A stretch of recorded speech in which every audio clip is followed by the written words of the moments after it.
now taking a male truck driver's place in the combat zone. This is Webley Edwards at a Central Pacific airfield. Hello. Returning you to Admiral Radio in New York. Yeah. Hello. And now for an interview with a Navy lieutenant from Miami who participated in some of our biggest attacks in the Pacific. Admiral takes you back to Washington. Don Pryor reporting. Here's a man who has dropped bombs on the Japanese all over the South and Central Pacific, including Saipan, just 1,200 miles south of Tokyo. That's good. He's Lieutenant J.G. James P. Scherer, USN, the torpedo bomber pilot. We'll begin at Kwajalein, Jim. Which island there did you attack? Roy, that's at the north of the atoll. Was there much opposition in the air? Some the first day, but the real job at Kwajalein was done by the fleet's big guns and by the ground troops. After the second day, we just kept hauling bombs in support of the landing force. And then what? We went after Truck next. And from what we had heard about Truck, it was like being told to attack a machine gun with a razor blade. Well, but it turned out a little bit softer, didn't it? No, actually it didn't. A lot of people here seem to think that Truck was a fizzle. The Jap fleet didn't happen to be there, but it's about the toughest position I've ever seen. And they threw up more anti-aircraft than you could shake a stick at. We sank 23 Jap ships and destroyed just under 300 planes. Just those figures ought to prove that it isn't a pushover. Well, I should think so. Will you tell us about the attack as you saw it? I saw Truck for the first time about 9:30 in the morning. Some ships had been sunk already. Others were burning and some were trying to get underway. Our target was a cargo ship. I was concentrating on that and only saw 3 planes. My turret gunner, A.J. Myers, got one of them on the way out. Those gunners, incidentally, are a good form of life insurance. Did you get a hit? Yes, we hit him on the stern. Well, your next attack, wasn't it, was at Saipan in the Marianas, and you didn't surprise the Japs when you went there, did you? No, that was the first raid we made where we were picked up before we got to the target. They spotted us about 4:30 in the afternoon, and they gave us hell all night, and up to about 9:30 the next morning. Gonna play some cards. None of us could sleep, of course, so we went outside and spent the night in the ready room. It looked like a 4th of July celebration. The Japs kept coming in waves. The sky was full of tracers and exploding shells, and now and then you'd see a big flash of fire and a ball of flame would drop into the sea. About 17 of them were shot down. Well, how about the raid itself, Jim? Well, the fighters went in first and shot down several Jap planes and strafed their fields. My group took off about 8 o'clock in the morning. The Jap bombers were still coming after our carriers, and while we circled, the active fighters shot down several more of them. Shall we came over Saipan about 9 o'clock. It's a beautiful little island covered with trees and cane fields, and there's a pretty fair-sized town of several thousand people. We didn't hit that. Our target was an airfield, and we got about 5 Jap planes on the ground. But we missed most of the fun because the Japs tried to dive bomb our carrier while we were gone. A lot of but Jap talk on this one. That was Sorry. There was another run later in the day. 40s. But it didn't get in on Superman that. said it. They went after the only ship in the harbor and shot up a few small boats. Well, Jim, you look awfully healthy for a man who's been through all that. Have you ever been wounded? Once, I was shot down in the raid on Rabaul, and a sailor's helmet fell off when he leaned over to pull me aboard a destroyer. The helmet hit me on the head. Well, in other words, a helmet can dish it out as well as take it. I return you now to Admiral Radio in New York. In closing, we'd like to remind you that Prime Minister Churchill of Great Britain will speak to the world from London this afternoon, and his address will be heard over the Columbia Network at 4 p.m. Eastern Wartime. And now, once again, here is Warren Sweeney with a word from Admiral Corporation. In the months prior to Pearl Harbor, the personal or camera-type radio was rapidly gaining favor with the American public. Small enough and lightweight enough to carry alone or packed in luggage, the Admiral Bantam was the reigning favorite among camera-type radios. For despite its small size, the Admiral Bantam produces plenty of volume and excellent tone. Operating equally well on alternating or direct house currents or self-contained batteries, there are never any power blackouts with the Admiral Bantam. The Bantam is just one member of the large family of Admiral Radio, America's smart set. And they'll all be back when war clouds lift. The Admiral radios of the post-war era will be finer because of the improvements perfected and the experience gained in building wartime communications equipment. My best chance of winning Yes, great things are brewing in the modern plants of Admiral Corporation, world's largest manufacturer of radio phonographs with automatic record changes. Very tornadic. The appearance of personnel of the armed services on this program does not necessarily constitute an endorsement of our product. The home front pledge is, I will pay my ration points in full, and I will pay no more than ceiling prices. As you know, there is a ceiling price for almost every food you buy. These ceiling prices don't cover just meat and canned goods. They also are in effect on staples like bread, cereals, eggs, soap. In fact, almost everything that goes into your market basket. Know your ceiling prices and pay no more. It's the fair way. World News Today is brought to you each Sunday at this hour by the Admiral Corporation, makers of Admiral Radio, Admiral Refrigerators, Admiral Home Freezer, Admiral Electric Range. Be sure to listen again next Sunday when Admiral brings you World News Today by shortwave, direct from leading news centers of the world. Jaina versus Malfurion. Short. Warren Sweeney speaking. This is CBS, the Columbia Broadcasting System. All right, get rid of the top WBBM ones. Air Theater, Wrigley Building, Chicago. Although that's handy, we'll see it again later. This chase after the Germans, flying in confusion from the banks of the Rhine, has been one of the strangest experiences of the war. Our tanks have long ago left the torn and shattered landscape around Wesel and Xanten, where we first forced the crossing. They are now out in undamaged country, racing through villages which have never seen war. Villages from which the inhabitants Excuse hadn't my been forced to cough, fly sorry. to the woods, as they were in the little places Alright, we let's do this captured bad nearer boy. the bank. And for the first time, I think we're getting the real feeling of conquest. When you can drive, as I have today, for 30 miles along undamaged roads, not a sign of the enemy and no sound of gunfire, and not the slightest trace of snipers or guerrilla fighting or any last-minute defense, then the end can't be far off. Occasionally, little groups have tried to hold us up.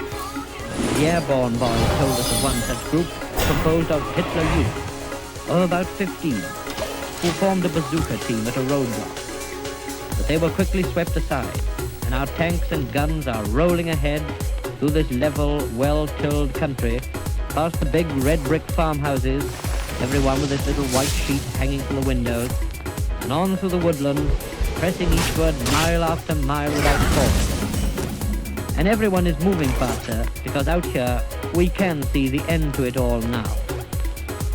And it's the strangest possible sensation to be driving almost at will, utterly unmolested, through the heart of your enemy's country. It just doesn't seem possible, and yet, somehow, here we are.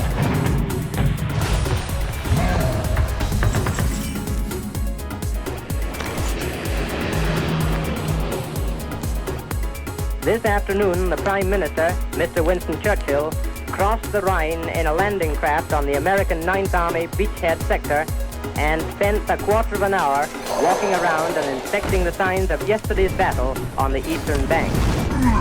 With Mr. Churchill were Sir Alan Brooke, Chief of the Imperial General Staff, Field Marshal Montgomery, and General Simpson, Commander of the American 9th Army.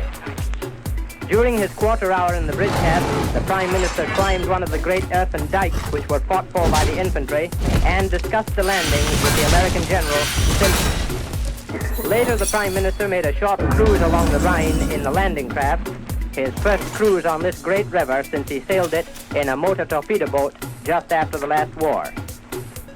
Mr. Churchill then said he would like to see Wesel, and the party drove north.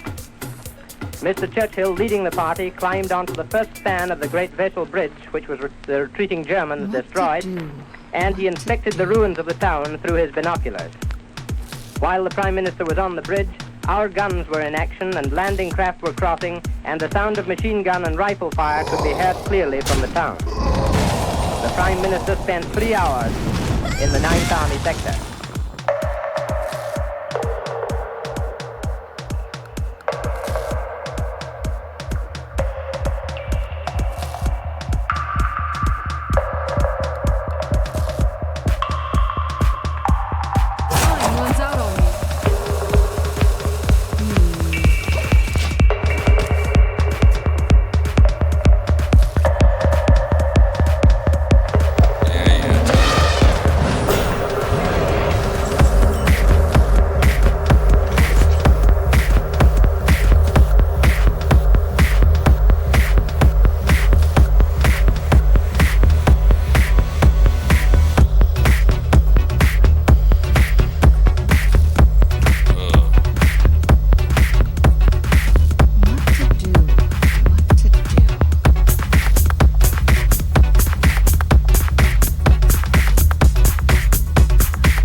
trasero.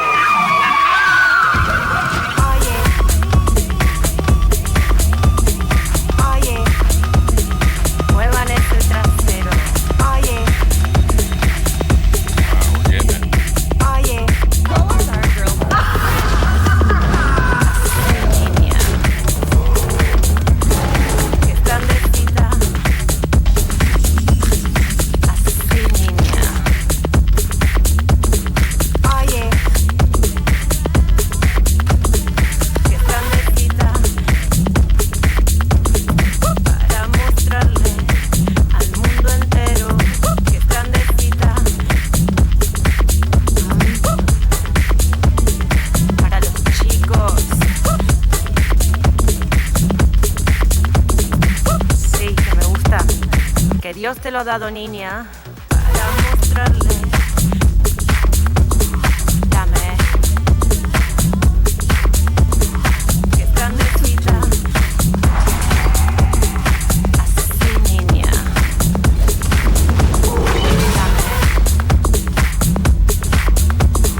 Dame.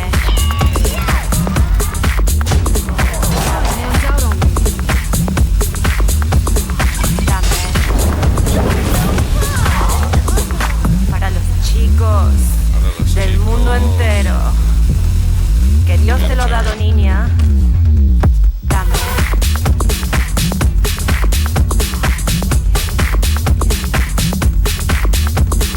Dame.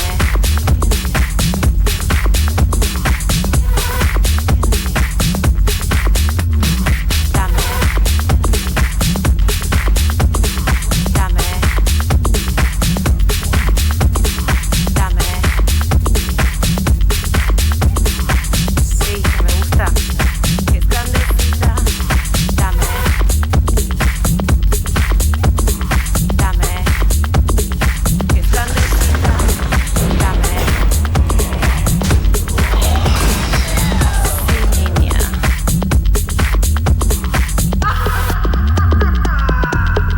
Sí. Muevan ese trasero.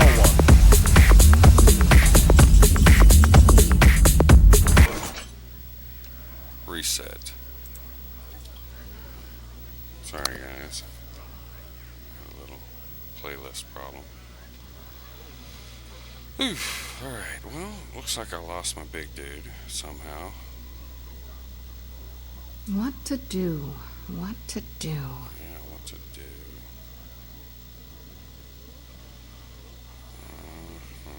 Alright.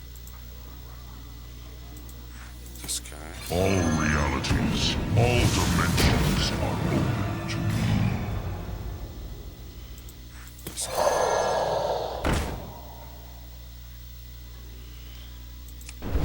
This guy.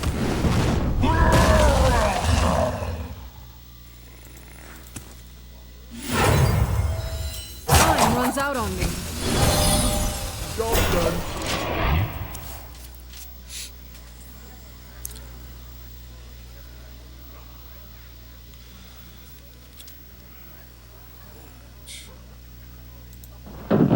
It's just about 9 o'clock and a whole mass of gliders I got the has best just come in, deals anywhere. having been towed across the channel from Britain. They've received a particularly severe welcome from the German attack defences, and the flak has been going up from all around. I can see about 4 or 5 coming in through the trees, sitting very low over the ploughed field and coming in to touch down. There'll barely be room for them. On the station, I watched the men climbing into the long waiting trains. It was astounding to walk along carriage after carriage full of soldiers, to find in each one silence. The men were fast asleep where they sat. All the way along the line, the people of England stood at the level crossings and in the back gardens to wait for them. And so the men of the BEF came home.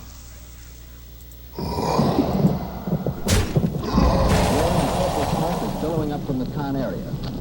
The results of this visual bombing attack are really terrific.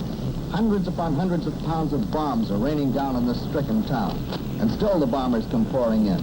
There seems to be no end to them. This is an attack in a big way. The enemy is throwing up everything he has in the book, but he seems not able to get in any hits on our planes. Lots of near misses, but no telling shots. One bomber passing overhead has lost part of his tail assembly. Although the pilot is lower than the other plane in his flight, he's keeping her straight and steady on a homeward course. The whole target area is a seething mass of smoke. I can see the first dull red outline of the fire that is apparently raging in Cannes. It'll be a big bonfire soon, and you can look for those words, "Big fires were left burning" in tomorrow's communique. Pilotless planes could never do a job like this, I'll bet.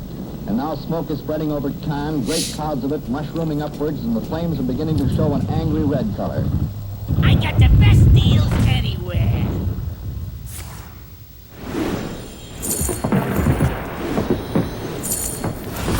I think it was one of the most moving experiences of my life, going into the Siegenhain prison camp after its liberation by General Patton's troops.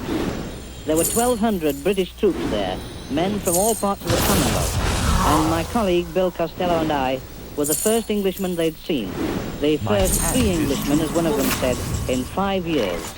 Well, I can't begin to describe what it felt like meeting those men. It was one of those occasions when all you could do was to wring hands by the score, to hug and be hugged, to slap each other on the back, to do anything rather than to attempt to talk. We were all too full for words. Then when we got over the first gulp of emotion, the things they wanted to know, the torrent of information which poured out from both sides, the fuss they wanted to make of us when we wanted to make the fuss of them. I went into one of the hospital wards where men were lying weak with exhaustion and dysentery. Yet not a complaint did I hear, nothing but thankfulness for deliverance. And then that eager stream of enquiries from men who raised themselves weakly on their elbows, called out to me to come over and shake hands with them, then fired questions at me about almost every town in Britain. There were East Enders who wanted to know what London looked like after the bombing. There was a Stockport lad whose folk lived not far away from my own home. Then there was a Heckman white boy and a lad from Salford in the bunk above him. The arrival of another Yorkshireman set them bantering each other about the possibilities of being home for Whit Monday in time to see either Lancashire or Yorkshire wallop each other at Old Trafford or Headingley. And they were all busy writing home. The first letters in which they could really express themselves freely for the first time in 5 years. And they were also enjoying the luxury of real and unlimited cigarettes. I'm out of cards. Words fail me to describe the spirit of that camp and those men, with its magnificent self-imposed discipline. Those three officers and those giants among NCOs, men of confidence they call them, who are keeping the place going until transport facilities are available to send everybody home.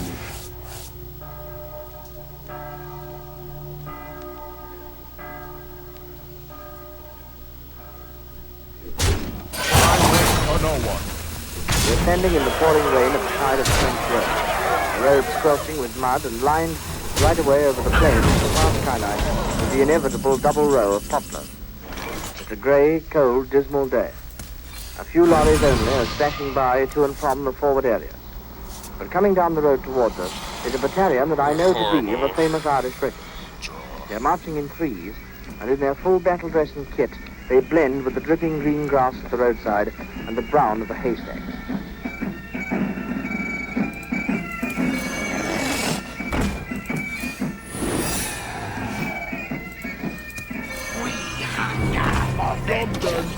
My hand is too full. As they passed us on that road, with their brown capes glistening and their tin hats perched on their heads, I thought how similar this must be to the pictures of the last war. Trees, Can we keep sheet?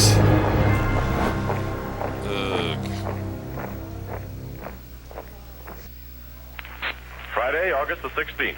With the great air raids of yesterday and last night only a few hours past, it is reported this morning that German bombers and fighting planes are again over southeast British coastal towns.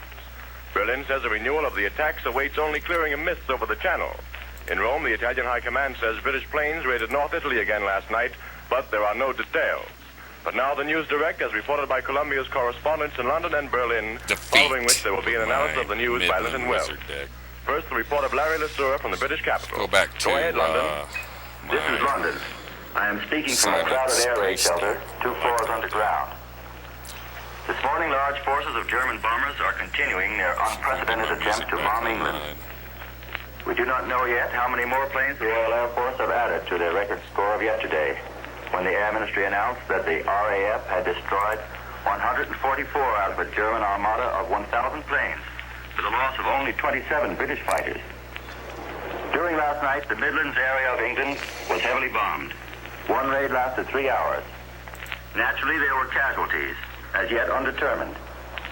2 nurses were seriously hurt when a sanatorium in the Midlands was hit, but the 330 patients were taken safely to air raid shelters. Yesterday, the German Air Force launched 11 attacks along a 500-mile front. When the siren sounded in London, I watched all traffic stop for a moment. Buses unloaded their passengers at air raid shelters. But before the all-clear signal sounded, the buses were running again, and people stood in little knots on street corners, watching the skies. Like almost every large city, London's airport was erected far out in the suburbs as a sort of afterthought. It takes a taxi about 20 minutes to get to Croydon from the center of London. Unlike airports in America, Croydon Field is a great expanse of lush green grass. It has no asphalt runway. I made the familiar trip to Croydon this morning, where in peacetime, big transport planes skimmed off the gently rolling turf to Paris, about an hour away. But this morning, the grass of Croydon was colored a dirty greenish white. Dust thrown up by German bombs dumped there last evening. A number of the buildings that surround the vast field were in ruins. An army of tin-helmeted air raid wardens were digging and searching. They had been working all night by the light of flares. Probably the first lights that have appeared at night in London since last September 1st. The number of air raid wardens was matched only by the number of little boys who had made the long trip out to the bombed airport on their bicycles. Like small boys the world over, these little English fellows were busy picking up bits of rubble as souvenirs. While I'm at it, I'm going to get I was my astonished by the son's number of Kindle people who walked up around and wearing running. a neat white bandage on their heads like a skull cap. The reason was apparent. Croydon Airfield is surrounded by small, neat suburban houses. The ones nearest the field had their shingled roofs holed by falling bricks. I learned that most of these injuries were slight, but they served to give London's air raid ambulance girls the opportunity to use some of the skill they have acquired in 11 months of assiduous practice. Most of this morning's onlookers were in almost holiday mood, eager and curious. But the persons who lived in the little houses near the bombed field were obviously shaken by their experience. They were just recovering from that stunned expression you can see on the faces of people who have been in an auto crash. The results of the German raid were obviously not important so far as military objectives are concerned. It was more in the nature of a spectacular feat, probably intended to demonstrate that the air defenses of London can be penetrated at will. If this were the German object, they obviously succeeded. But if they figured to break the morale of the London populace, they have just as obviously failed. For even those people wearing the skull caps, the white bandages, managed to grin very often. Yesterday, they were obscure suburbanites. Today, they are heroes in the eyes of their neighbors. This is Larry LeSueur returning you to CBS in New York. That was Larry LeSueur reporting from London. And here are some late dispatches we have just received. Rome. The government denied today that the unidentified submarine which torpedoed the Greek mine layer Hela yesterday afternoon was Italian. Another dispatch from Rome. British planes for the second time this week early today roared over northern Italy, and the General Headquarters communique admitted that 2 officials were killed and 5 wounded in raids on Matete and Ogliate in the northern rural section of Italy. The communique, which said the British planes had crossed Switzerland en route to their Italian objectives, claimed that Italian anti-aircraft guns in the Turian area had shot down 1 British plane near Cresola de Alba. The crew was said to have consisted of 5 men, some of whom were killed while the remainder were captured. And now for news of the German capital and the report of Edwin Hartrich, we take you to Berlin. This is Berlin. The official German news agency reports that the weather conditions along the English Channel are bad this morning. So operations of the German Air Force today may be reduced in consequence. Last night, we are told, the bombing raids of the Germans continued. This time, the objectives were the industrial centers in the Midlands and northeastern England. but at this moment we have no further details. The roundup of yesterday's daylight operations has been given out by the German High Command. The large-scale fighting, virtually over all of England, the Germans claim they shot down 98 British planes and destroyed 8 others on the ground. At the same time, the Germans say they lost only 29 planes. Also, the Germans say that 5 more balloons were knocked down in their attacks on the barrage at Dover yesterday. Then we are also presenting a summary for the last week, up to 8 p.m. last night. In that period, the German High Command states that 505 British planes were destroyed, while 129 German planes are considered lost. That is the accounting from the Berlin side of the fight. No doubt Mr. Merrill has something to tell you about the British accounts for the same period. However, as regards the British report, the Folkshear Beobachter sums up the official feelings here in its front page headline today as follows. So they lie, so they will continue to lie. The German press and the High Command has given no indication that the air attacks on Britain and the result are not going according to schedule. For instance, the Bedford Mittag writes this morning, quote, our planes have conquered the superiority of the air over England.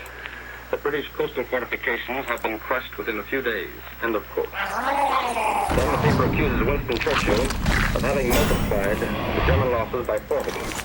And then, by adding up the resulting British figures, the German airplane losses would amount to 11,000 planes, this paper claims. Well, that's a little problem to try out in the adding machine these days, while waiting for more concrete news. This morning, the Berlin papers do not report that German planes bombed Croydon Airport outside of London. They report that London had its 5th air raid alarm since the start of the war, when German planes passed overhead. But no bombs were dropped. Let it slide. Although the London anti-aircraft batteries went into action, we read. But the Berlin radio picks up and broadcasts an Associated Press story about the attack on Croydon, and its large columns of smoke were seen over the London airport. Incidentally, the official news agency this morning denies the English reports that the Germans used over 1,000 planes in the attacks on Britain yesterday. The Deutsches Nachrichtenbureau writes this morning that only 200 bombers and about 320 Messerschmitt fighter planes took part in the day-long air battle over Great Britain. Well, that is all we have to report on air activity this morning. The Deutsche Zeitung, the German paper for occupied Holland, reports that Joseph Simon, who is a German civil administrator for the tiny duchy of Luxembourg, has decreed that there be no longer a Grand Duchy of Luxembourg, unquote. The Constitution of Luxembourg is no longer valid, he states in his decree, because the government has fled. The oath of public officials to the former government is cancelled out, and they are ordered to pledge their loyalty to the new German administration. Trying to get Britain is watching with songs that ain't interest the finished crisis, blanked out which has later. developed with the resignation of Mr. Tanner, the Foreign Affairs Minister. Willemsdorf said this morning. However, there is taking no action, no any official attitude in the Finnish affair, the Foreign Office spokesman added. There was a story of a propaganda company reporter in one paper this morning that 6 unidentified Americans were picked up by German naval vessels when a 9,700-ton Dutch ship was captured in the Atlantic Ocean while en route from Panama to England. The 6 Americans, including a missionary and his wife, were unloaded into France and brought to the Spanish border, where they were turned over to American consular officials, we are told. This is Edwin Hartridge, returning you now to Columbia in New York. That was Edwin Hartridge speaking to you from Berlin.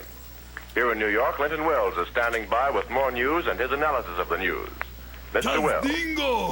From the looks of things, the British have demonstrated that not only can they take it on the chin, they can also dish it out. Although Edwin Hartridge said from Berlin that most German planes were grounded by mist today, our correspondent Larry Lathir told us from a British air raid shelter this morning that the Nazi Air Force is continuing yesterday's 16-hour attacks, while Britain remains undisturbed over the fact. More than 1,000 German warbirds struck England, Scotland, and Wales for 16 continuous hours yesterday and at it again now, according to Mr. Lathir.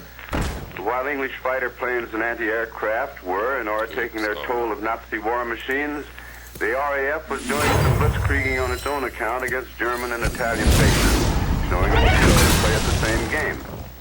Most experts are still of the opinion that a fortnight's continuance of Nazi air operations will prove, one way or another, if Hitler's forces are capable of bringing Britain to her knees.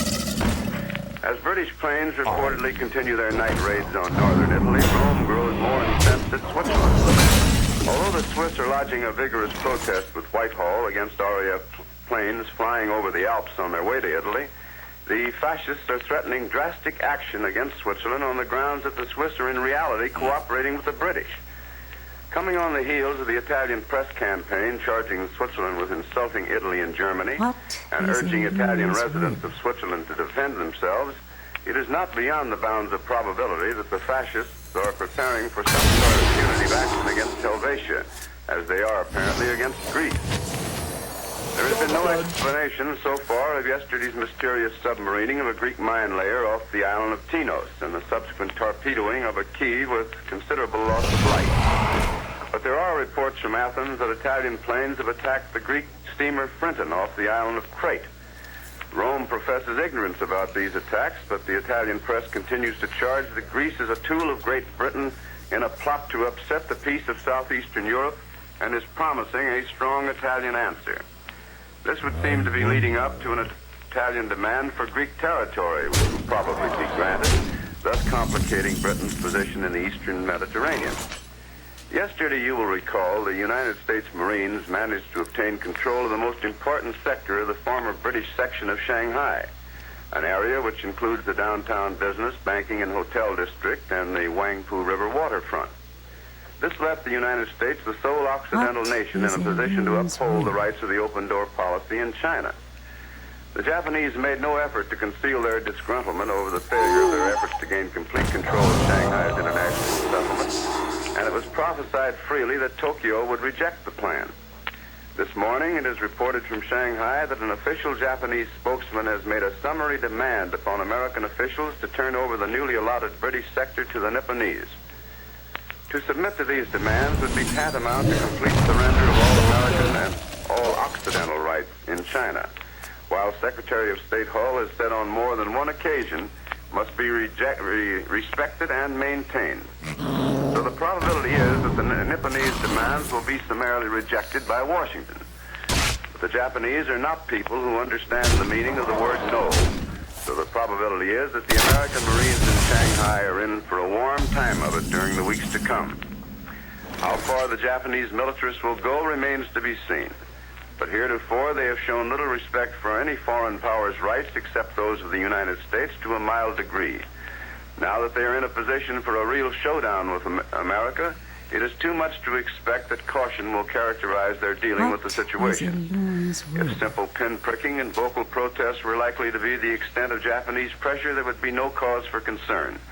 But the Nipponese are extremists in all things, and apparently they have gone too far to back down. So it would be wise to keep one vigilant eye on Shanghai and the other on Washington and Tokyo. And in Siam, judging by reports from Tokyo, the Japanese are fostering a Siamese move to obtain restoration of territory from French Indochina. 5 Siamese divisions were said to be concentrating along the French Indochina border and threatening invasion. With this report and analysis of the news by Lenton Wells, CBS correspondents in London, Berlin, and New York have brought you the latest report on the current European situation. Tony Marvin speaking. This is the Columbia Broadcasting System. We've been getting a lot of letters from listeners who advise cooking with steamers and 2-tiered saucepans, if you have one. This is, of course, an excellent plan and saves a lot of fuel. A listener from Belvedere, Kent, needs to know saucepan lids, for they usually last longer than saucepans, so you probably have 1 or 2 to spare. Turn it upside down and knock some holes in that from the inside. Kindle setup here. It balances marvelously on top of another saucepan, and you can put in your vegetables and cover it with the lid belonging to the saucepan underneath. The days of exercising and preparation were over. What the men needed now was a chance to relax before the big moment. But North Africa, with its bomb-scarred ports and miles of sand and olive groves, hasn't much to offer in the way of distractions, except one thing: bathing. And so wherever possible, those camps were close to bathing beaches and the heavenly blue sea. On the eve of sailing, those long sandy beaches might have been Blackpool, Brighton, or Coney Island. except that here there were no girls and no bathing suits. Just thousands and thousands of men, fighting fit, their bodies and legs a dark mahogany. In the harbor, the ships, ignoring the terrific heat, held a naval regatta. That's how your fighting men, your husbands, your sweethearts, your sons, behaved on the eve of the greatest invasion in history. As we rendezvoused at sea, our own fort looked almost big enough to do the job by itself. Escorting warships, big troop ships with their assault craft hanging on the davits, and literally hundreds of other landing craft steaming under their own power. Beyond the horizon, there were other forces, some even larger than our own, approaching Sicily to arrive with us dead on 0 hour. There was a sort of joyous and nautical abandon about life in Singapore during those last days. For one thing, possessions didn't count anymore. Money didn't matter either. The most you hoped for was to preserve your life and if possible your freedom. And the old saying, youth can be merry if the foreign die, was fully translated into a gloriously irresponsible reality. I remember that after I threw my wife off the Java about a fortnight before the fall of things, I came away feeling naturally rather depressed to find that my car had been requisitioned, stolen. So in desperation, I asked to compete ignoring the terrific who was going the same held a naval regatta. I told him what had happened, and he said quite casually, "Oh well, would you like this?" Your I want to, so I don't really want it. I thank you very much. He gave me the key, and that was that. Well, you see, that's an illustration of the whole atmosphere in Singapore during those last days. It's almost big enough to do the job by itself. Last night, I believe you heard Richard Dimbleby's account of the breakaway from our glider of the big Halifax that was towing us. Well, after that, there was just a minute or two of quiet as the great Hamel car ran in with the sound of the rushing wind in her wings. Then, when just a few feet off the ground, pandemonium broke loose. The wicked snap of Spandau machine guns mixed with the slower bong of 20mm incendiaries for just a fraction of a second before they started pricking out their trademark in the thin skin of the glider. Things seemed to happen too quickly for me to take them all in at once. There was an explosion that appeared to be inside my head. The smell of burnt cordite. I went down on one knee. Something hot and sickly was dripping over my right eye and off my chin and all over my clothes. There was a doom-like lurch and a great rending as smoke, dust, and daylight came from nowhere. I saw my pal Peter Cattle lying on one elbow with blood making a spider web over his face. One of the men was on the floor, staring fixedly at nothing as one of his legs, rigid in front of him, was quivering in convulsions like a stricken eel.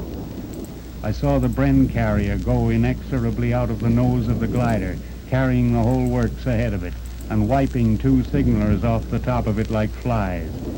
Even then, the bullets kept crashing through the wreckage. It didn't seem fair, but then there's no fair or unfair in airborne fighting. This is the BBC Home and Forces program. This is Bruce Belfridge. Here's some excellent news which has come during the past hour in the form of a communique from GHQ Cairo. It says, the Axis forces in the Western Desert, after 12 days and nights of ceaseless attacks by our land and air forces, are now in full retreat. It's known that the enemy's losses in killed and wounded have been exceptionally high. Up to date, we've destroyed more than 260 German and Italian tanks and captured or destroyed at least 270 guns.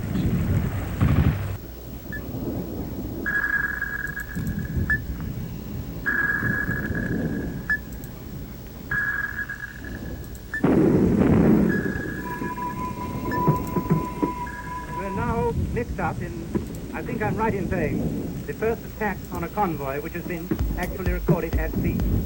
We've been attacked by bombers. There have been 2 runs over the convoy as yet. All the ships have been just blazing off like mad. They've put the stick of bombs, but so far no damage has been done. I've taken up a position by the gun in the stern. It's a 12-pounder, and I'm right amidst the gun crew now. There are shells all around me too, and more are being handed up from the magazine below. I bet you can hear the crew. And wait a minute, here he comes. He's on our port quarter, not much more than 500 feet up, I should say, and just about abreast of us now. There are tracer bullets bursting all around him. He's crossing astern, straight over, but you can still follow him through this white cloud. And there go his bombs. There are 6 or 4 of them. They're hanging in the air for a moment. I can see them distinctly, and now they're dropping down over the convoy. But wait a minute, he's missed. Columns of water sprouting up, but he's missed. The ships are still there, and it looks as if we're all right. There's just a faint smell of gunpowder and smoke drifting across the water, but you won't worry about that. He's missed, and everything's okay. I want to remind you about how very important it is that all water should be boiled before being used in Coventry. All water no should matter be where boiled. you get that water from, whether it's out of a tap or anywhere else, will you please see that it is boiled before it is used. Now, Right, time for another round. Another announcement from the Ministry of Health. Will you please make quite certain that you don't use any WCs or Stick with Astro drains Deva. that are not working. Please dig a hole in your garden and get rid of the refuse. We've yet to see a German plane over the amphibious convoy, which doesn't necessarily mean that we shan't see them before the attack is over. Our air support has been fine, and the loudspeakers call out almost constantly Spitfires on the port, or Mustangs overhead, or B-17s passing on the starboard side. And as far as I know, no report has come in as attacked by Nazi sea craft onto the convoys. Now it's almost black dark, and you see the ships lying in all directions, just like black shadows on the gray sky. Some signaling out to sea, sheltered on the inside from the Germans' eyes, signaling with red lights, blinking code. There are 4 fires on the shore, looking like pinpoints, winking, smudged by smoke. Now planes are going overhead.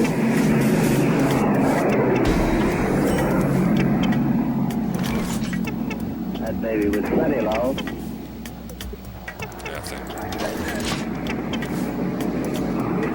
I think I just made the statement that no German planes have been seen, and I think there was the first one we've seen so far. It came very low, just cleared our stack, and as he passed, he let go a stream of tracer that did no harm. And then just as that happened, there was a burst of fire on the coast, just off of us 5 miles. This guy. I think you probably heard me. It's not worth it.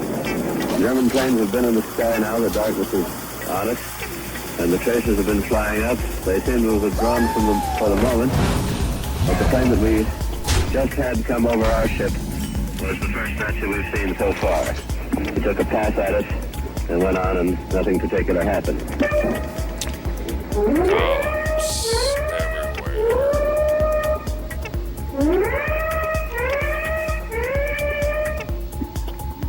Our own ship has just gave its warning whistles, and now the flak is coming up in the sky in streamers from the warships behind us. The sparks seem to just float up in the sky, and we're too far away to hear their explosions.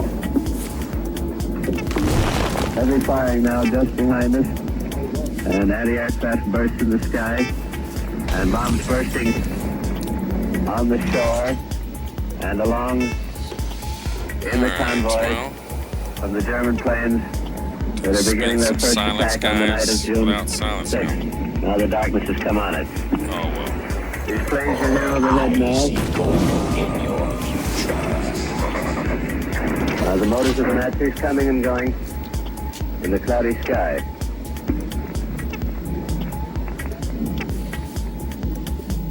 The reverberation of bombs.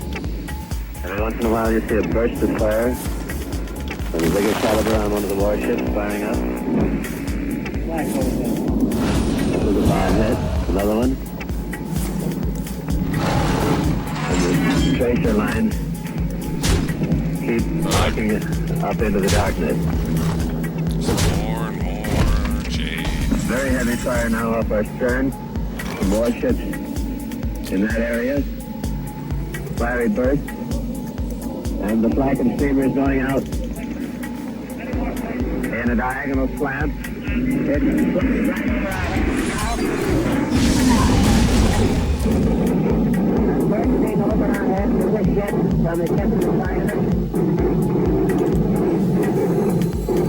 Your magic shall not save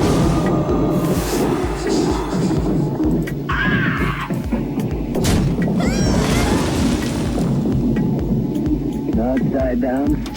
Blue white flash right over our head.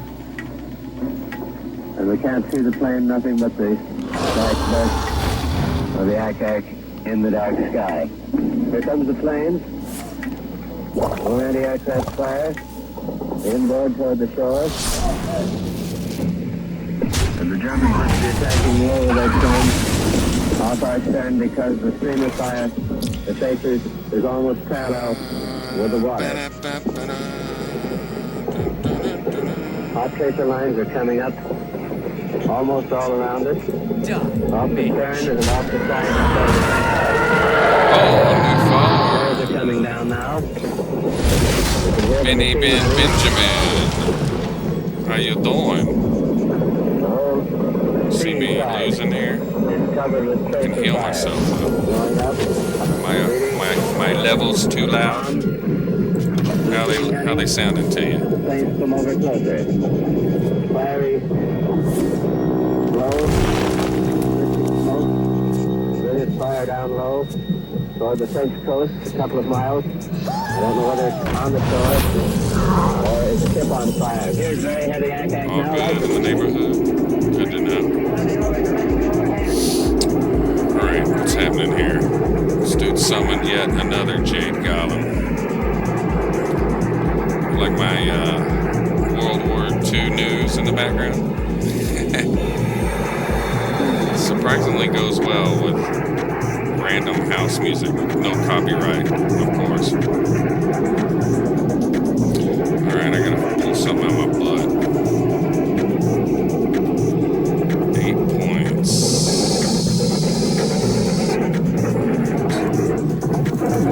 I see in your future. That's the first time we shot our guns.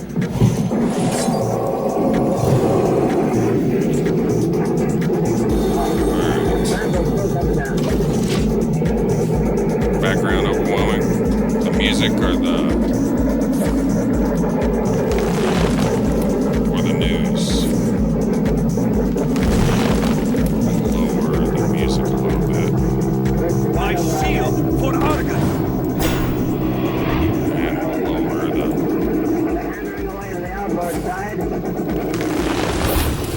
news. Better? A little lower. It's hard to get your feeds. I don't have any. I need the voltometers there. Potentiometers. This was real radio. Meanwhile, is this guy killing me? What's happening?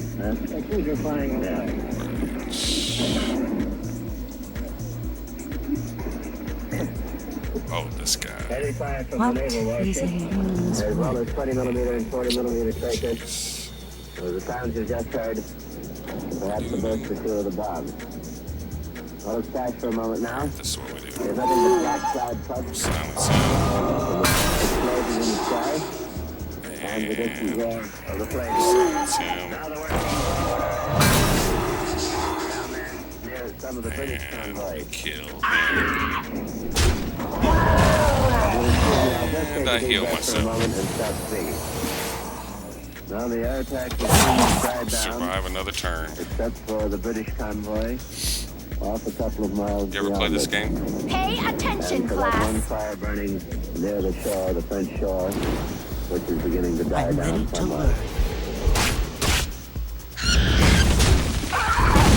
And report that there were any hits. There's a stream of men on the shore. See nothing in the night, no fires or anything of that kind. Here we go again, another plane come over.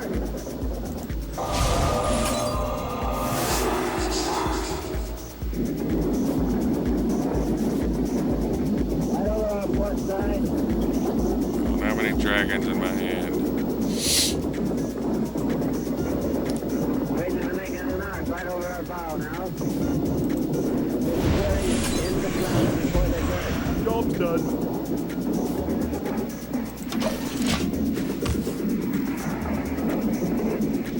yeah, yeah. Better levels. I'm about to get killed.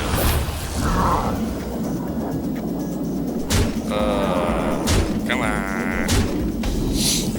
Looks like we're gonna have a night tonight.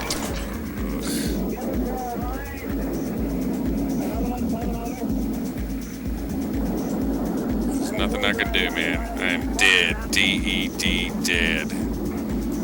So let's make things weird.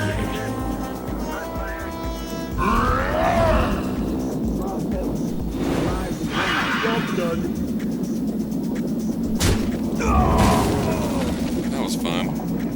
Now I die. To sleep for a chance to dream. Something funny is falling down through the sky.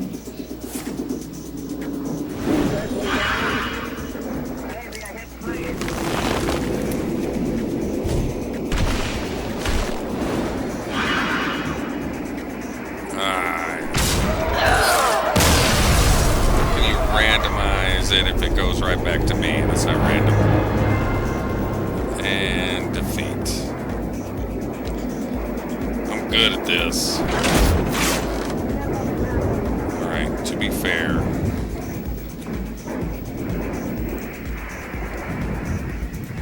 To be fair, a new expansion just came out. And they have money and they buy all the cards because they're kids and they have disposable income.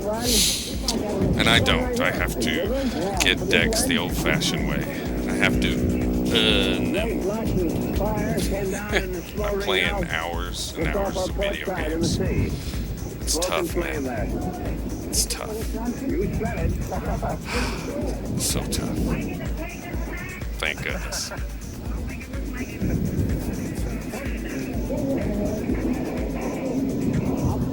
We've had a few minutes apart. The lights of that burning Nazi plane are just twinkling. I'm gonna remember to make clips of my show and going out. so I can advertise them later.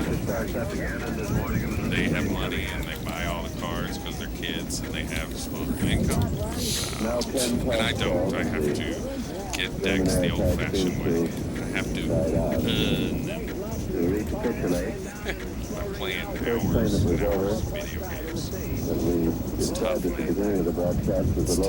German, probably WWII, that was leading the flight and came on the convoy and surprised his belief because he drew up and only fired as he passed by. They have money and they buy. Oh, another round? Or is it time for Jack to get out yet? And I don't. I have not yet. Get in another round, probably. Have to. Sorry, I gotta get rid of this.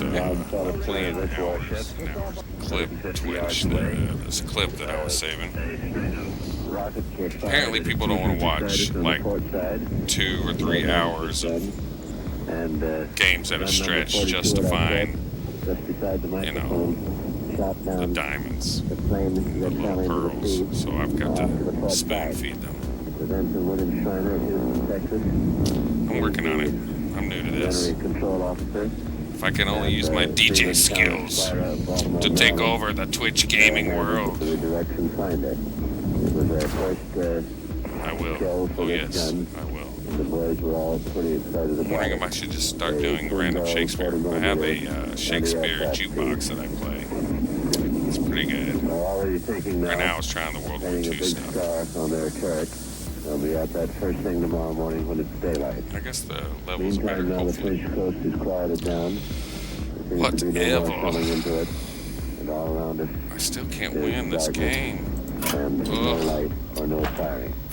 I gotta get how many wins? 3 games with any class. June 7th, 1944. With Tavern Brawls going on. Maybe I win there. I suck. More awards. 12 wins for maximum, 3 losses, insurance. Oh, it's that thing. The battle order, the schedule of operations for this great airborne landing in Germany, took up a score of pages of typewritten foolscap with appendices and charts and timetables. So I still got to play one of my decks. By reading it, you could see how immensely complicated is such an operation. In fact, how great a triumph today has been for Allied planning and execution. The Germans had said that they were ready for airborne landings. They were not, I think, expecting anything quite as powerful and concentrated as this, the biggest airborne force ever carried in one attack. It was British and American, flying parallel within easy sight of each other. The Halifaxes and the Sterlings towing their horses and Hamel cars, the Dakotas each drawing their 2 Wacko gliders. Around us all, giving encouraging flashes in the sun, dashed the little fighters, British and American too. Some from bases in England, some from the forward airfields on the northwestern front. Slowly, I thought contemptuously, the great air fleet moved into Germany. It was so long that the head of the procession was now passing us on its way out. A Sterling shot by with flames coming from its belly. 4 white parachutes fled from it and opened and swayed off down to the river bank. The Sterling crashed in a great gout of flame. You thought of the human element then. I looked back to see it through one of our rear windows and caught the eye of Bob Wade, my engineer, crouched over his apparatus. I knew that he'd seen it too. Ahead of us, German flak was staining the sky with its blue-black ink spots. Another tug went down, flaming. No one got out. The tail broke off a glider behind us and went spinning away. The glider paused a second as though surprised, and then reared up and fell, somersaulting. There are no parachutes in gliders.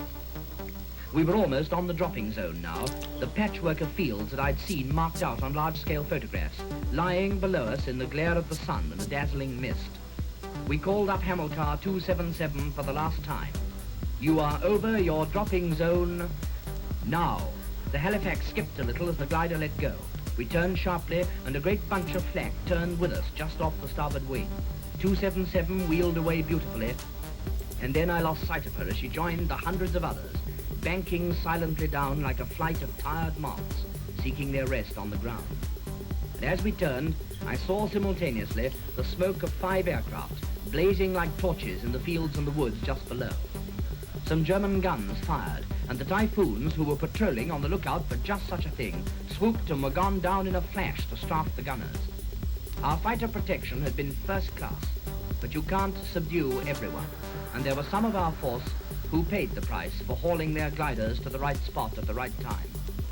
We, who were lucky, edged out of it and belted back for the Rhine, where Allied guns were setting up great smokestacks, and Allied craft were crossing the broad river.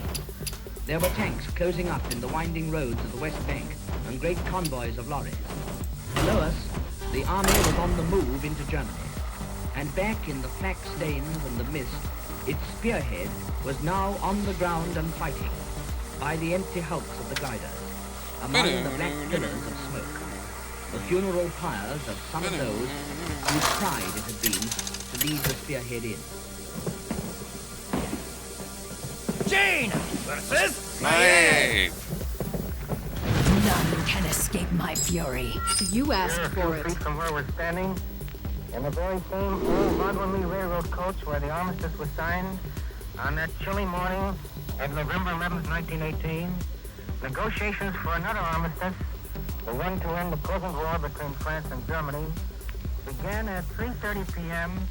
German time this afternoon. What a turning back of the clock, what a reversing of history.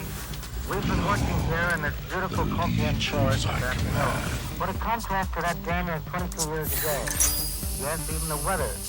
For we've had one of those lovely warm June days, which you get in this part of France, close to Paris, about this time of year.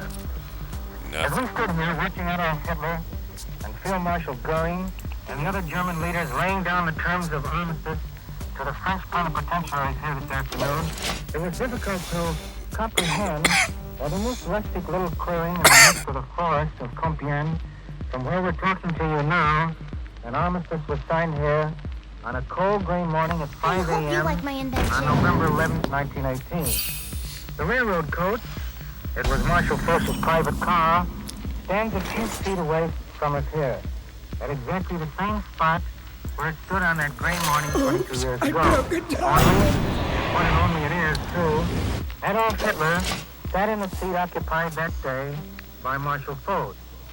Hitler, who at that time was only an unknown corporal in the German army. And in that quaint, old, wartime WWII car, another armistice is being drawn up as I speak to you now. armistice designed like the other that was signed on this spot to bring armed hostilities to a halt between the ancient enemies, Germany and France. Only everything that we've been seeing here this afternoon in Compiègne has been so reversed. The last time, do you hear its call? France sat in that car, Rope it to the face. the armistice. Stick to the plan. This afternoon, we peered through the windows. Listen closely. Saw Adolf Hitler laying down the terms. Thus does history reverse itself, but seldom has it done so as today on the very same spot. German leader in the preamble of the conditions which were read to the French delegates by Colonel General von Keitel. So tired of this gimmick quest crap. Told the French that he had not chosen this spot at Compiègne out of revenge, but merely to right an old wrong. The armistice negotiations here on the same spot where the last armistice was signed in 1918. Damn, it's already. He's already got round 4.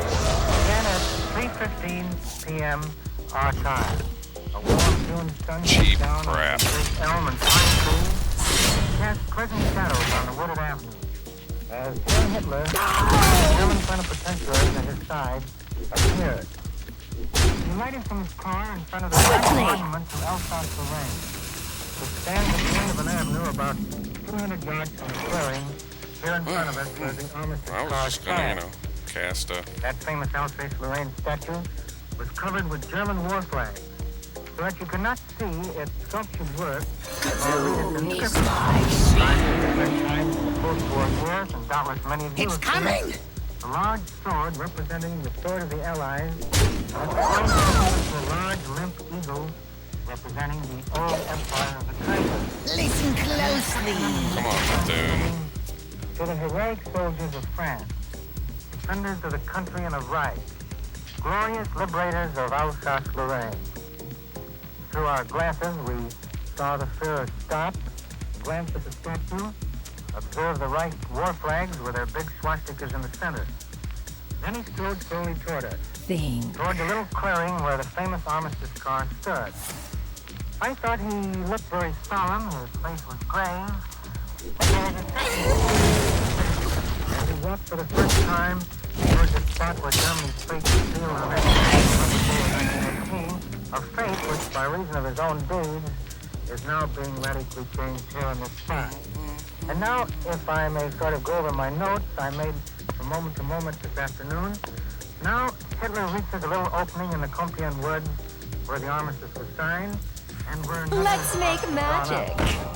Pauses and slowly looks around. The opening here is in the form of a circle about 200 yards in diameter and laid out like a pot. Cypress trees line it all around, and behind them the great elms and oaks of the forest. This has been one of France's national shrines for 22 years. Hitler pauses and gazes slowly around. In a group just behind him are the other German plenipotentiaries. Field Marshal Goering, grasping his Field Marshal's baton in one hand, he wears the blue uniform of the Air Force. All the Germans are new. Hitler in a double-breasted gray uniform with the Iron Cross hanging from his left breastplate. Next to Goering are the two German Army chiefs, Colonel General von Keitel, Chief of the Supreme Command, and Colonel General von Brochet, Commander-in-Chief of the German Army. Both are just approaching 60, but look younger, especially General von Keitel, who has a dapper appearance with his cap slightly cocked on one side. Then we see there Dr. Ritter, Grand Admiral of the German fleet. He has on a blue naval uniform, and the invariable upturned stiff collar with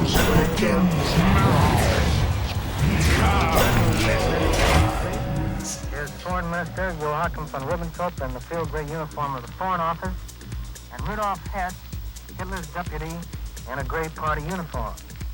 The time is now, I see by my notes, 3:18 p.m. on the forest of Compiègne. This Christmas standard is run up on a small post. Also in the center is a great granite block which stands some 3 feet above the ground. Hitler, followed by walks slowly over to it, steps up, and reads the inscription engraved in great high letters on that block. Many of you will remember the There words of that will inscription. be Go read them, and the inscription says, "Here, on the 11th of November 1918, come the criminal pride of the German Empire, vanquished by the free peoples which it tried to enslave." Hitler reads it, and Goering reads it. They all read it, standing there in the June sun. We look for the expression on Hitler's face, but it does not change. Finally, he leads his party over to another granite Get rid of them stone, eventually. a Only smaller one one card some per 50 yards hand. to Let's one do it. side. Here it was at the railroad car, in which the German plenipotentiary stayed during the 1918 armistice negotiations stood from November 8th to 11th. Hitler looks down and reads the inscription which merely says, "The German plenipotentiary." The stone itself, I so we noticed, gotta was set do. between We a gotta pair put this up. of rusty old railroad tracks, Kill one of the them. very ones that were there 22 years ago. This. And the German leaders stride over to the armistice car. This car, of course, was not standing on this spot yesterday. It was standing 75 yards down the rusty track. The fellow of the tiny museum built to house it by an American citizen, Take one down. Oh, charge, of Pasadena, course. California. Well Removed played. from the museum by German Army engineers. Roll back those 75 yards to the spot. California of November Bullshit. 1918. Stand outside the car, chatting in the sunlight. Then Hitler steps up The in rich car, get richer. followed by Goering and the others. We watch them entering the drawing room in Marshal Foch's car. We can see nicely now through the car window. Hitler enters first and takes the place occupied by Marshal Foch the morning the first armistice was signed. Oh my gosh. At his sides are Goering and General Keitel. To his right and left, at the ends of the table, we see Generals von Belkitz and Herr Herr. The one end, at the other end, Grand Admiral Raeder and Herr von Ribbentrop. The opposite side of the table is still empty, and we see there all vacant chairs. The French have not yet appeared. Oh, I am not. But we do not wait Friggin' long. buying in. Exactly at 3:30 p.m., the French alight from Caen. They've flown up from have fun, Bordeaux rich to a people. nearby landing field and then driven here in auto. They glanced at the Alsace-Lorraine Memorial, now draped with swastikas, but it's a swift glance. Then they walked down the avenue, flanked by 3 German Army officers. We see them now as they come into the sunlight of the clearing. General Hunsinger, wearing a bleak khaki uniform, Air General Bergeret, and Vice Admiral Leloup, both in their respective dark blue uniforms. And then, almost buried in the uniforms, the one single civilian of the day, Mr. Noel, French ambassador to Poland when the present war broke out for us. The French plenipotentiaries passed the guard of honor, drawn up at the entrance to the clearing. The guard snaps to attention for the French, but does not present arms. The Frenchmen keep their eyes straight ahead.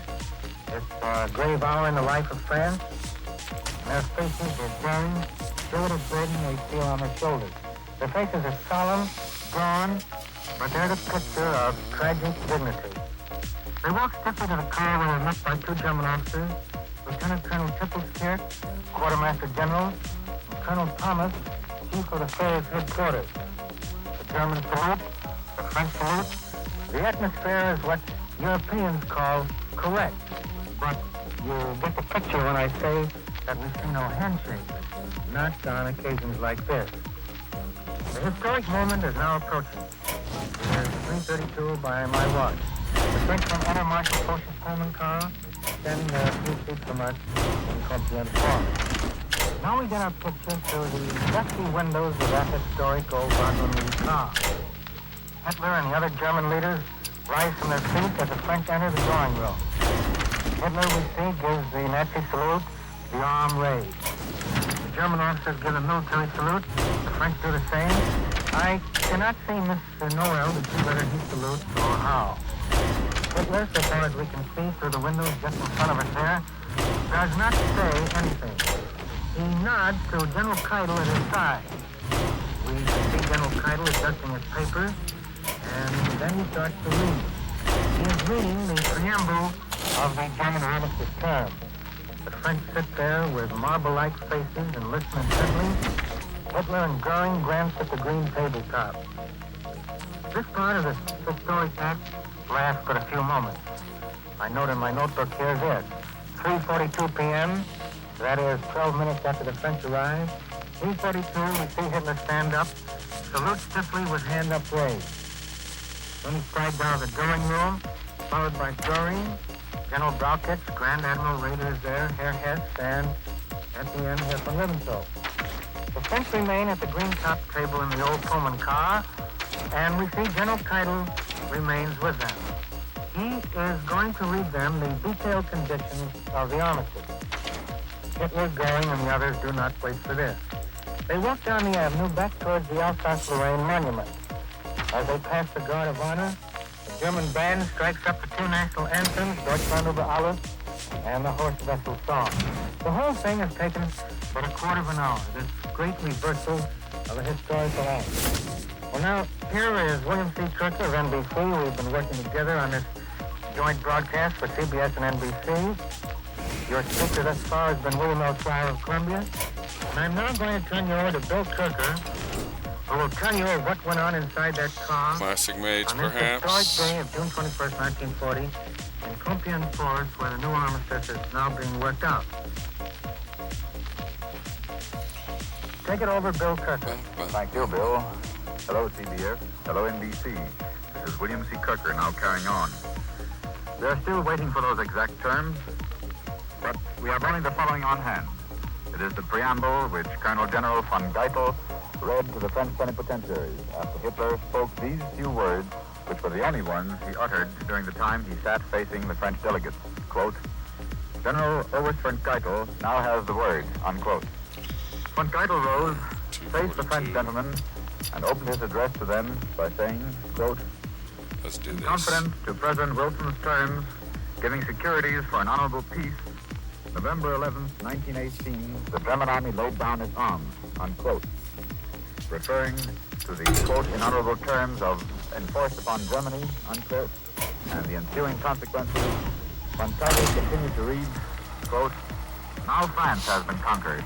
After a series of continuous bloody battles, France has collapsed, unquote. During this time, Mr. William L. Shire and I stood barely 50 feet away from the car, which had been placed exactly on the very same spot it had stood in 1918. We could see that Jena versus Anduin. Turned towards von Geitel. The light shall bring victory. You asked for it. Occasionally a banner would roll overhead, or a bird would chirp lustily, quite unheedful of the solemn occasion which was taking place. Foreign as well as German correspondents were stretching their necks. Classic cards. Only had one legend card that wasn't there, and I replaced it with the Demon Legend to give me 5 legendary cards. Not fair, not a bad choice. Quote, the fact that the armistice is to be will. signed at Compiègne is not to be understood as an act of revenge, unquote. Moreover, he assured the French plenipotentiaries, which by now were sitting in the very same seats which the Germans had in 1918, assured them, quote, even the negotiations or the conditions of capitulation will contain a note of insult from honesty, and although these negotiations take place in the forest of Compiègne, then it is only to repair an injustice, and not to insult the representatives of the people which have fought so bravely, unquote. I might mention again that Fryer has already told you that Hitler himself was the first one to rise as soon as the French plenipotentiaries entered the dining car.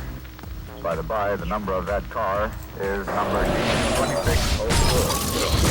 As soon as Adolf Hitler stood up to greet the French delegates by giving the Nazi salute, Herr von Ribbentrop and Rudolf Hess followed suit, while Field Marshal Goering and Grand Admiral von Raeder raised their baton, leaving General von Brauchitsch and von Geitel as the only ones to give the military salute.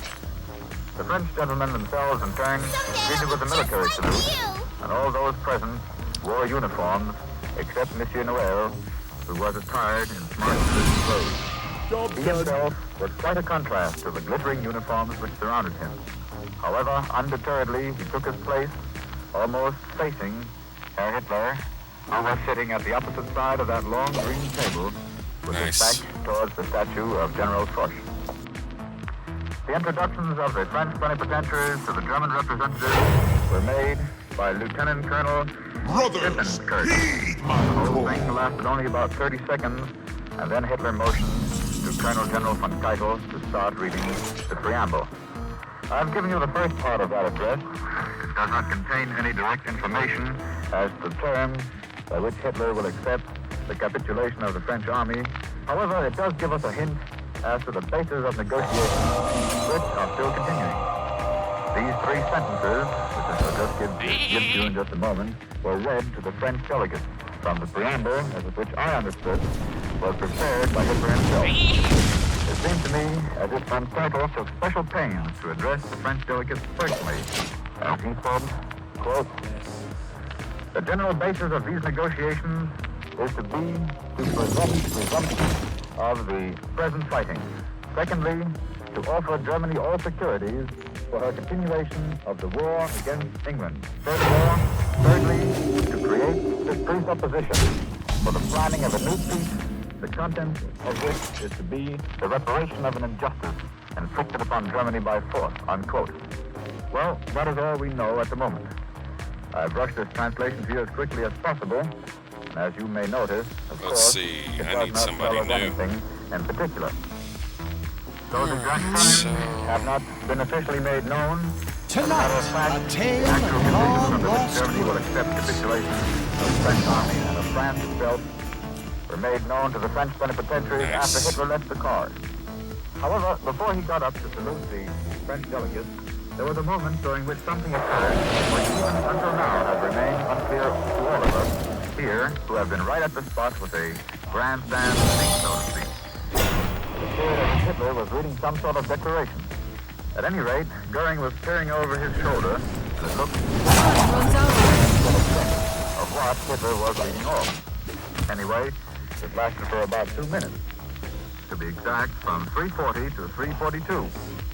Whether something of great importance happened, however, I've been told that Hitler did not read any sort of declaration at that time or that time at all. Perhaps he just followed a copy of the preamble. From what I get, Colonel General von Keitel was the only one who did any talking whatsoever during the whole time. As a matter of fact, he is the only German official of Hitler's entourage who remained in the car after Hitler himself left. Bill Schauer has already told you how Hitler stepped out of the car, retraced his steps past the Guard of Honor. Just that moment, the band played the national anthem, Deutschland über alles, which, on this occasion too, was followed up by the second national anthem, the old party song, the old Horst Wessel song. The commanding officer of the Guard of Honor stepped up to Hitler and said, quote, "My Führer, the German army greets you," unquote. As Hitler left to return to his own car, waiting near the Alsace-Lorraine monument, now draped with the German war flag, the delegates continued to stand until he actually got into his car. It was not until Field Marshal Goering led the accompanying general staff officers and all those hundreds of soldiers who waited to see Hitler in a rousing cheer that the French delegates took their seats.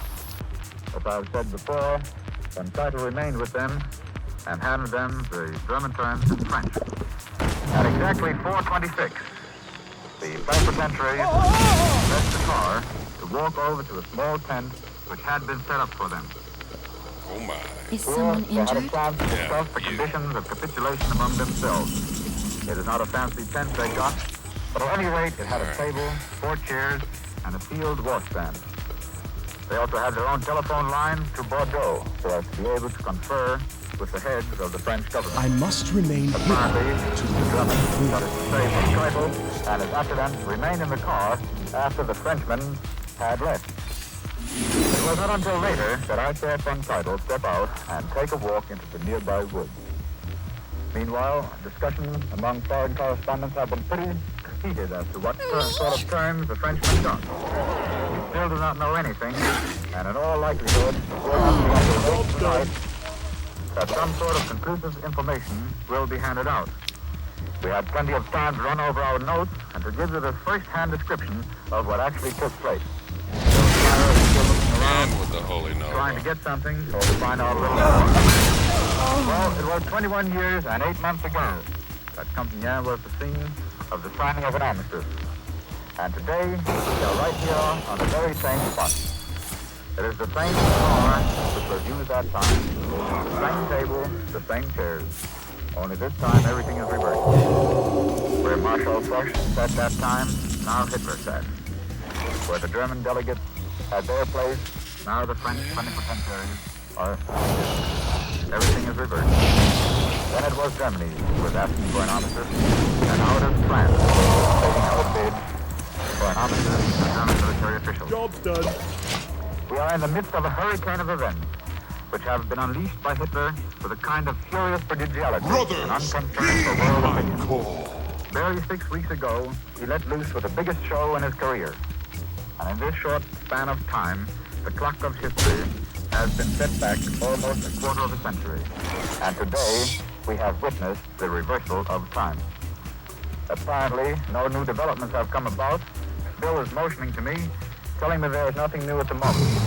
The sun is beginning to set, it's getting a bit windy. German officers are still standing about looking at that call. Well, NBC and CBS, for the time being, I believe, there will be little news coming from here. We will have to wait until the official communique between Hitler and the German generals and French plenipotentiaries has been issued. Hello, America. This has been a live broadcast of the Columbia Broadcasting System and the National Broadcasting System. Your commentators were William L. Shirer for the CBS and William C. Kirker for the NBC. We have been talking to you from the forest of Compiègne, where the armistice of 1918 was signed, and where this afternoon Adolf Hitler handed to the French plenipotentiaries the terms of the armistice which he is willing to give France. Just a minute, Bill. I see now down there that both delegations have just returned to Marshal Foch's car. The negotiations go on. They keep on talking, the Germans and French, and they'll undoubtedly take some time. That's all I see out there for the moment. And William C. Kirker and William L. Shirer return you now from the forest of Compiègne in France to America. Job's done. You have just heard a special broadcast from the Compiègne Forest in France, where on the historic morning of November 11, 1918, representatives of the German army received from the Allies the terms of the armistice which ended the First World War, and where today, June 21st, 1940, representatives of the French government received from Führer Adolf Hitler the terms under which a cessation of hostilities between Germany and France may be reached. Speakers were William L. Shirer, CBS correspondent, and William C. Kirkner of NBC. Is someone injured? As you know, the actual terms presented to the French plenipotentiaries have not yet been made public. We again wish to thank the makers of Calumet baking powder and Swansdown flour, sponsors of My Son and I, and the makers of Mazola salad and cooking oil, sponsors of Society Girl, for relinquishing their program periods, during which time we brought you the special European broadcast just concluded. This is the Columbia. This is London. The Prime Minister, the Right Honorable C.R. Japan has today surrendered. The last of our enemies is laid low. Feel better? Taking full advantage of the Japanese forces quickly overran the territories of our allies in the Far East. And at one time, it appears as though they might even invade the mainland of Australia and advance far into India. But the tide turned, first slowly, then with an ever-increasing speed and violence, as the mighty forces of the United States and of the British Commonwealth and Empire, and of their allies, and finally of Russia, were brought to bear. Surrender. The last of our enemies is laid low. Taking full advantage of Japanese We create from the basis of time the first week of the United States at war. I can't lose stars in this way. Just hard to.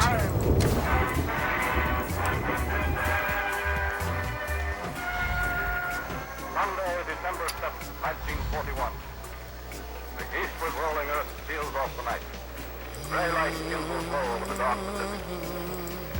dawn. There is a distant booming, but it is not the boom of the sea.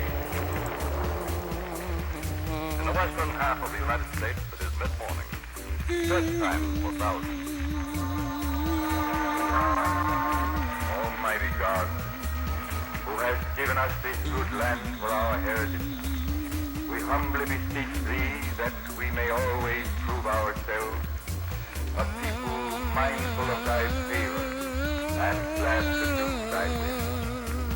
Bless our land with honorable industry, sound learning, and pure manners. Save us from violence, discord, and confusion, from pride and arrogancy.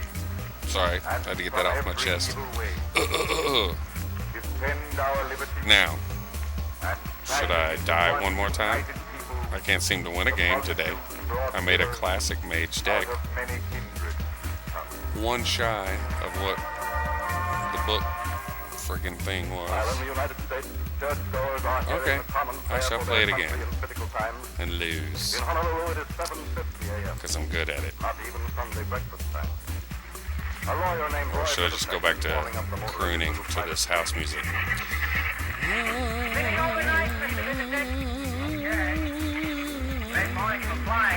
Yeah, just a handful of clouds. And not a plane in the sky. Right. Well, come on. Meanwhile, the news from World War II. 3,000 feet aloft, Lawyer Roy Middlesex levels off. Look down at the green Jane versus Rexa! Let's go, begin. You asked for it. You asked for it. Alright.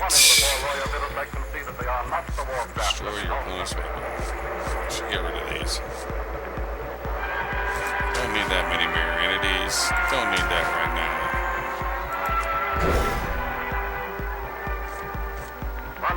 Not much better.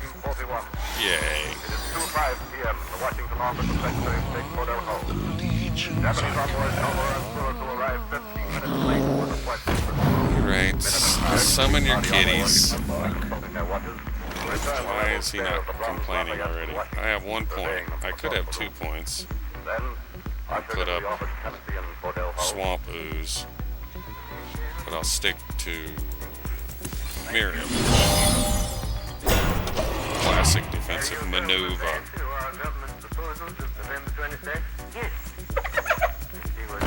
Oh, this guy. Welcome. Alright. His spells cost 0 if I summon this dude. You know what? Let's do it.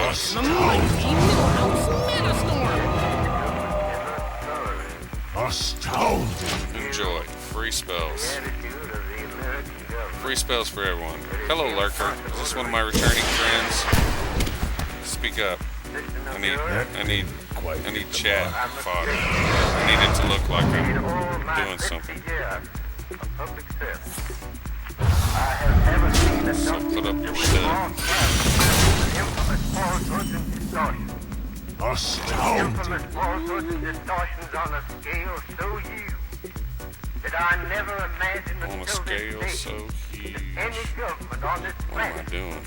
I'm trying to type something that's not working. Alright, who do I kill? Kill this guy.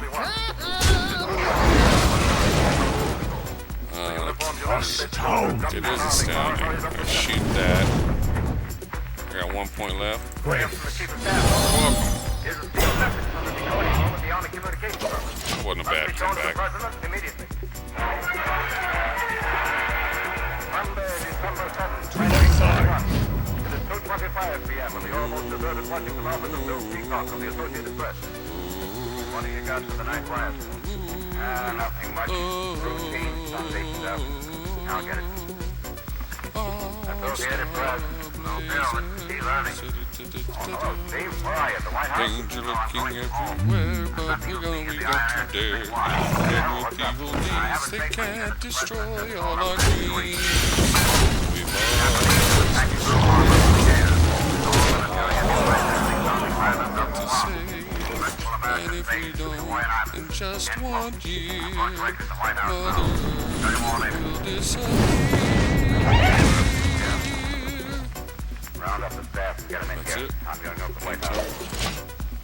We're in the war.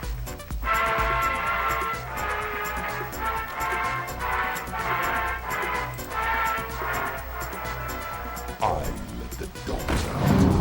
Operator, this is Honolulu. How about my call to San Francisco? What's wrong, please? I think I've had to reach your body. Oh, good. Go ahead, please.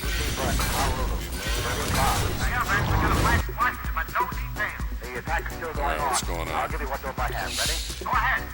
Let's get this guy. Out of the 50 Japanese bombers, dive bombers, and the new ships stalled at the island of Oahu this morning. Need to draw cards. 10 a.m. the first Turn somebody into a sheep. You You want to be a cheap man? Bah, be a cheap. The bombers circled over U.S. Navy's Ford Island plane base. 2 points and I can kill somebody. Dive bombers dropped to within Let's do 100 feet of the that. harbor surface. Too many U.S. warships Let's kill the cheap. Leave the poor little kitties alone. U.S. Army plane base rose a barrage of anti-aircraft fire as the second wave of Japanese planes approached. The enemy... Hey, Chief, that bomb was blown right off me. Yeah, it did. It tells me I better give the rest of this report back. Astounding. Direct hit on Nicholsfield Barracks killed over 100 U.S. soldiers. Wheelerfield got a blast. What's going on? Now he's got a 6'5 guy. Got incendiary bombs. Northwood, machine gun fire. Greetings, traveler. Hi, how are you? Hello. Greetings, traveler. Yeah, how are you? Think you're gonna kill me next? Is that what it is? I wonder. Another exploded. Greetings, traveler. In search of Japanese plane carriers. Getting this okay? Hello? Up my tail? Hello? Hello? Patches the pirate, patches the pirate.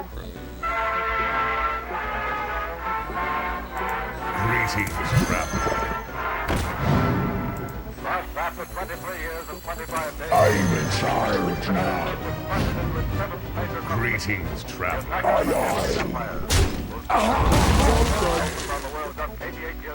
Time runs out on me. Well, I'm gonna let it run out because this dude's a dick. Excuse my French.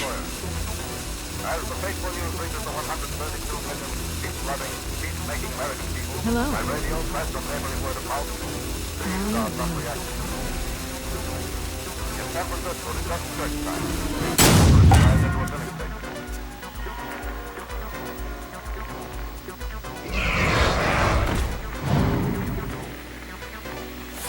I can stay here all day, my friend. Better fill her up with it. Get back. Yes? What yes? You kidding? Greetings, traveler. What do you know? Just now down the Yes, I should have run over it. On the Cumberland Plateau, Someday, my prince will come. legendary World War I hero is told the news. We got to put Oh, up a united front, give those folks a take care of the Japs first, and then take on the Germans. Aerospace struck the Russians at Port Arthur in 1904, while their ambassador danced before the Tsar. So once more the Japanese had delivered a copperhead punch. Their aim, to divide the U.S. fleets in Hawaii and Manila. Prevent the unified British-American flow of the Japanese fleet as it seemed to attack Gotta try Damage Incorporated, I Guam, guess. Wake, and Midway Islands. Man. And soon the Philippines are raided by the Ooh. No wins today. In Portland, Maine, the afternoon movies are beginning. There's one Yankee. So beautiful. I love that. Up to today, I wondered whether we were another brand. Too strong. But now we've seen that Americans can fight in the old way. The old ways. For the U.S. on this first Sunday afternoon, it becomes plain that this war will have to be won the hard way. Here I am. Farther down the coast, That's where I went. He's back. And now I gotta go away. I can also go to here. Hey, alright, oh, I'm behind the chat. There's been so much chat today, I'm behind it. Usually that's not what happens. But the important thing is the game show. Shout out to Ben for chatting. We need more people like Ben. Alright, have I found an opponent yet? Maybe one day.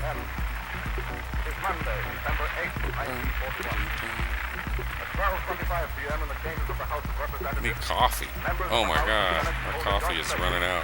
Knowing that 20 hours and 25 minutes before, Japan had declared war on the United States and Great Britain. That Britain and the first of 18 other nations had declared war on Japan. Every important government official in Washington... Sometimes I gotta look down at my mic, make sure it's not flashing and that everything I just said in the last 4 minutes has been recorded. Badoo, badoo, badoo. What is taking so long? In our armed forces, with the unbounding determination of our people, we will gain the inevitable triumph so often won. I ask that the Congress declare that since the unprovoked and dastardly attack by Japan on Sunday, December 7th, 1941, a state of war has existed between the United States and the Japanese Empire.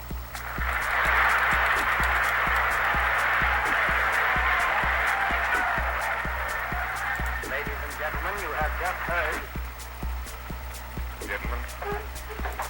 This is the longest finding opponent ever in the history. What is going on?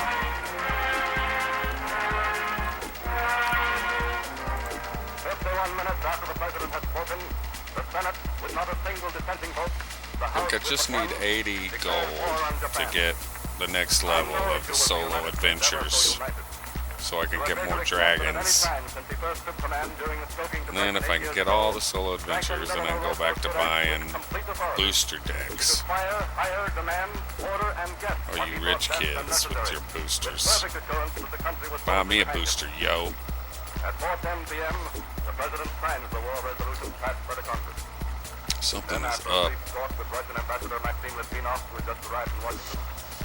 I can't even cancel out of this.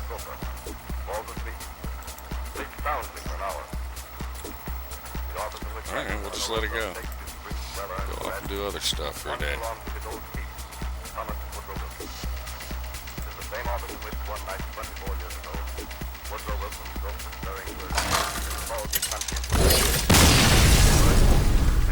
Did I die?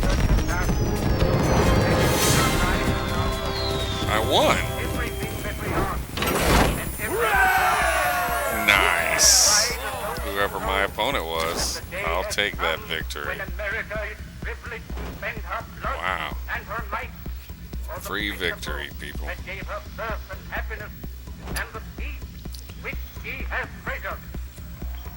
God helping her, he can do no other.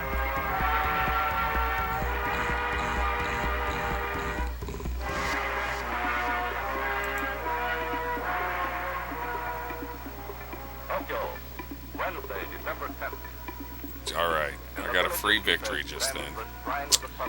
Sweet. Shall we try again for a free victory? I think we shall. Got Jack's alarms not going off yet. Benvolio. I gotta start calling him Benvolio. He will be home soon, and then I will have to take a break. He's got his Kindle back today, which is good. He can play with that a little bit. Not that much, just a little bit. All right. Now, back to the game.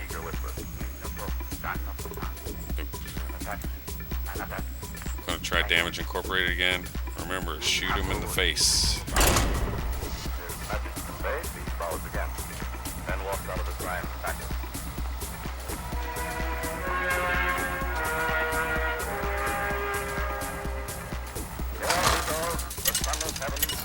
has just told the Sun Goddess that 3 days ago his government declared war on the United Jaina States and the British versus Empire. Valera. It is an auspicious day Watch for this your conversation. back. You asked Need for flame it. strike yet. Don't need that yet. Don't need that yet. But reports Douglas MacArthur, commanding general of U.S. and Philippine forces in the Philippines, German resistance has confined All right. attention to the attack Got in the 2 vicinity of the apprentices. priory at the That's extreme nice. northern tip of Luzon, where the Japanese I never know attempted whether to keep them in my establish pocket or to use them right air away. activity in the vicinity of Manila, intermittent attacks on airfields at Cavite and Nichols Field This throughout is the a day. damage incorporated day. Well played. Thanks. Monday, Tuesday, Wednesday, 1 point. one story was the same. Random damage it is. Many brought their toothbrushes and razors along in the hope of lessening delay. Typical Well of the played. scenes in New York City, where with voluntary recruiting at double the rate of World War Thank I, you. the Navy finds this and finds on in 2 days enough volunteers to furnish crews for 3 destroyers. This dude's got an over emote.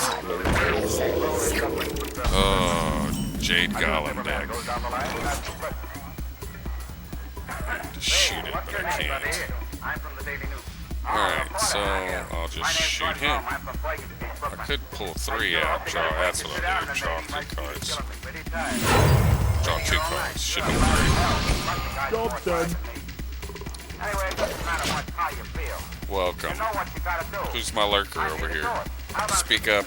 Give me some chat.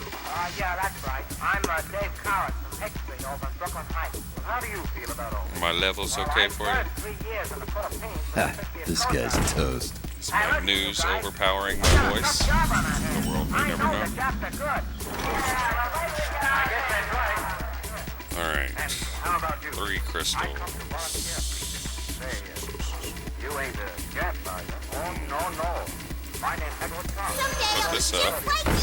Oh, yeah. And then shoot this guy in the face. Live another round. This kite is bugging me. Get out of here. Thank you. Ray Elmo's from over on Baker Street. My old man's got a grocery store there. I'm Medallion Bun. So don't you know we're liable to be fighting the Italians? Sure. And the Germans too. Pumpkins. Squish them. I'm an American. Ah, Jade Shrieking. It wasn't a combo, so he couldn't summon a Golem. For a Jade Golem deck, he's surprisingly the least Jade Golem-y person I've ever battled so far. Alright. I can do 6 points of damage right On the day now. in Berlin, Adolf Hitler addresses his Reichstag of stooges, declares war on the United States. Or I could just summon these 2 dudes and then do better next round. I think that's what I'll do. Someday I'll be just like you. No, take Job's done. Alright, let's see if that works.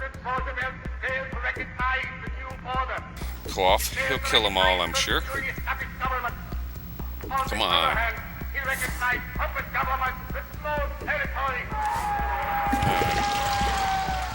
Alright guys, after this one, gotta take a Benvolio break, get some coffee, get him off the bus and settle in.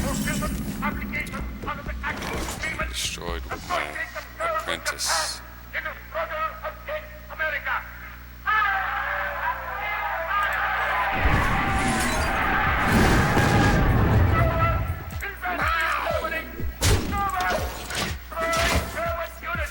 Let's go another round.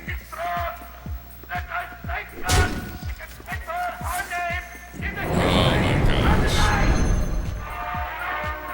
Oh, he doesn't have a quest up. I think he just wants to do a combo. Now the Jade Golems will start rolling in. My shield for Argus! Oh, this guy.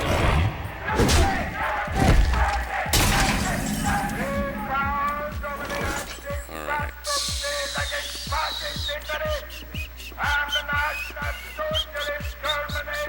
This sucks.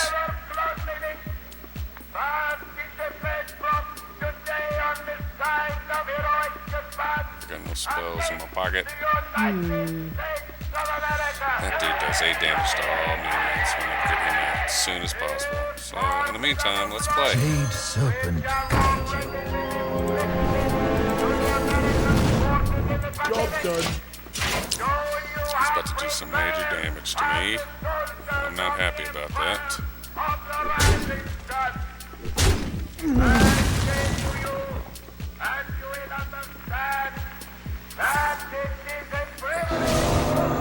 What do you do? Do you hit anybody or you just use a spell to kill him?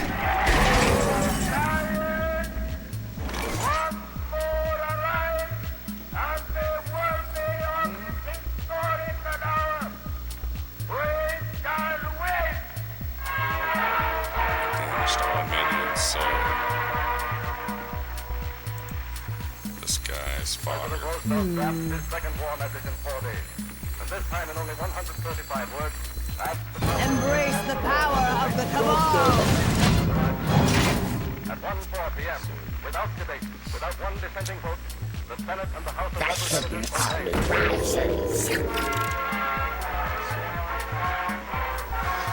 Come on, I need some defense. Today, the U.S. Army Air Force lifts at the heart of all Americans with a major achievement. U.S. Army bombers This guy's toast. That's it. The commander with his flash light behind him. No, he's gonna come back out and do 2 damage. This guy's toast. Reconnaissance was right. Japanese capital ship. About 29,000 tons. This guy's toast. We are over target. Signing off. Okay, 250. Good luck. And death. Jesus.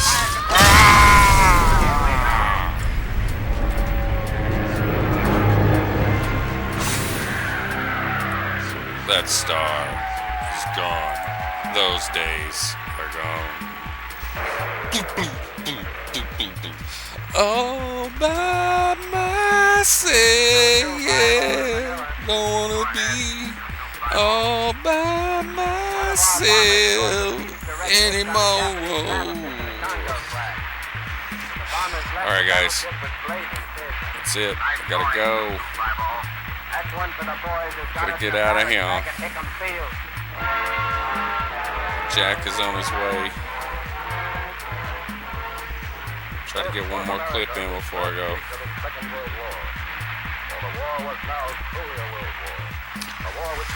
Got to get going, but I'll get this clip in before I go.